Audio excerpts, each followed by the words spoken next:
Un cordial saludo para todos, mi nombre es Rachel Evia y por acá vamos a conversar un poco sobre las teorías volcánicas en torno a los enfoques teóricos que explican los orígenes del conflicto.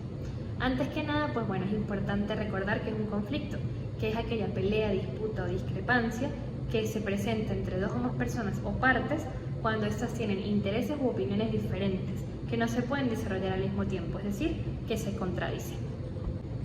En este sentido, las teorías volcánicas son este grupo de postulados heterogéneos, pero que tienen un punto en común, y es que, tal como un volcán, el conflicto es el punto final de una escalada de tensión que puede haber sido provocada por diversas circunstancias de carácter socioeconómico, político e incluso psicológico. Una primera aproximación psicológica es la frustración de las expectativas sociales, es decir, tenemos a un grupo social determinado que cree y que considera merecer ciertas cosas, muy distintas a las que obtiene en la realidad.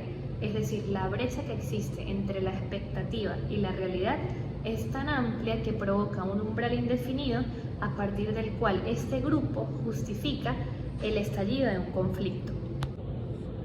Ahora bien, los teóricos Durkheim y Johnson sintetizan un poco las etapas de esta aproximación psicológica. En un primer lugar, Durkheim señala que existen dos etapas en las que se desarrolla esta frustración. Por una parte, o en primer lugar, la acumulación de estas ansiedades y frustraciones que son producto del no cumplimiento de las expectativas del grupo social.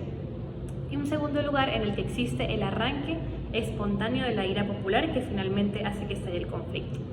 Por otra parte, Johnson agrega a este pequeño proceso la actitud que toman frente a ello los agentes dirigentes o las élites que dirigen los grupos sociales.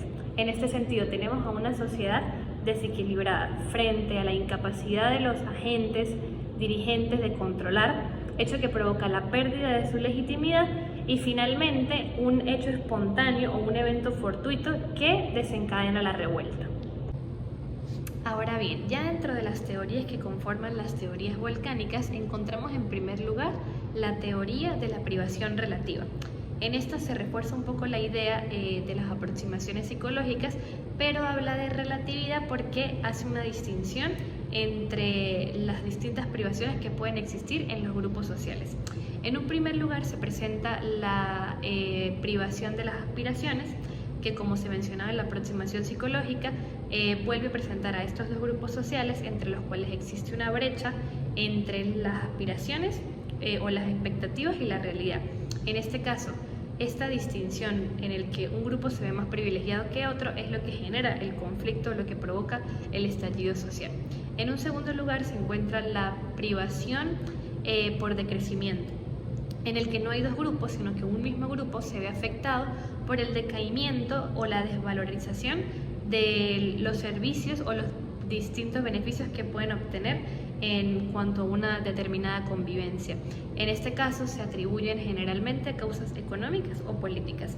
Y finalmente la privación progresiva, en el que también todo este grupo ve como de un momento para otro desmejora su calidad de vida.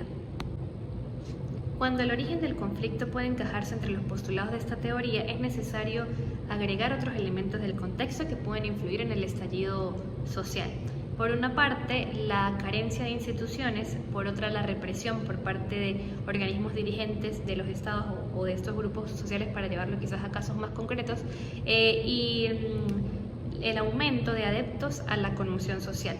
La crítica o una de las críticas a esta teoría es que si bien explica o desengreña muchas razones psicológicas, no explica el origen de los estallidos hostiles. Finalmente tenemos la teoría smeltzeriana del comportamiento colectivo y los estallidos hostiles. En este caso, aunque también se menciona el aspecto psicológico, tienen quizás mayor valor otros aspectos, como lo es que existan tensiones irresueltas. Es decir, en este caso el conflicto no se origina únicamente o en mayor parte por las creencias que puedan tener las personas, sino que existen tensiones irresueltas que tienen como base el motor del conflicto. Son importantes observar cuatro aspectos. Por una parte, la tendencia estructural a la violencia como parte o característica de los grupos sociales. En segundo lugar, las tensiones irresueltas o estas tensiones estructurales que puedan existir en los distintos grupos. Ya como tercer aspecto, el tema psicológico, que serían las creencias hostiles que tienen las masas, y un último punto que sería, a partir de estas creencias, la movilización que tengan los participantes para cometer un estallido. Como se mencionó al principio, en los distintos postulados de estas teorías observamos cómo van en escalada y cómo la suma de distintos factores o la existencia de condiciones básicas de la sociedad puede o no ser un factor determinante para que se llegue a ese estallido. Es una herramienta útil para poder analizar los conflictos y a su vez con miras a una resolución efectiva. Muchas gracias.